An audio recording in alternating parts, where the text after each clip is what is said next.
Hello and welcome back to our What's in a Name series. This week we're going to be talking about Dr. George Whissell, a name that you might be familiar with if you're from the Westlock area. George Whissell was born in Quebec in 1907. His father was a concrete worker and worked a lot in construction, and his mother was a dressmaker and a hat maker. George knew from a very young age that he wanted to be a doctor, specifically because of an incident that occurred in his childhood where his brother caught pneumonia and a doctor saved his life. George thought to himself that he wanted to make his mother as happy as the doctor had made her. So George went into medicine, graduating at age 25. He began his practice, eventually moving out to Alberta in the 30s. But before this happened, he met and married his wife Nellie, whom he met while he was working a summer job selling vegetables for her father.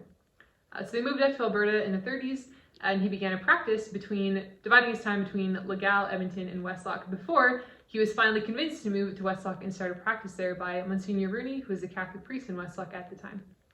He began his own clinic and frequently did surgeries and maternity cases at the Immaculata Hospital, with which he was very involved. But he wasn't all work and no play. Dr. George enjoyed boating and playing bridge and flying. He actually was part of the first flying club in Westlock. He continued his practice in Westlock for 50 years, finally retiring at age 85. He is well known and well loved in this community, and we remember his memory very fondly. He passed away in 2006. And so we're going to take a little jaunt outside the museum to show you something that you may recognize as being an iconic part of our landscape. So we took a bit of a jaunt outside of the museum to check out Dr. Whissell's tower. We're just east of Clyde here, and you might have seen this landmark as you have driven past. It's pretty iconic, and it's kind of a strange thing to see amidst the rolling hills and farmlands of Clyde. This tower was actually built by Dr. Whissell himself over the course of 8 years.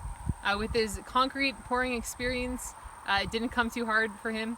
He had the help of some young men that would come on weekends and on summer holidays, but most of the work was done by Dr. Whissell himself.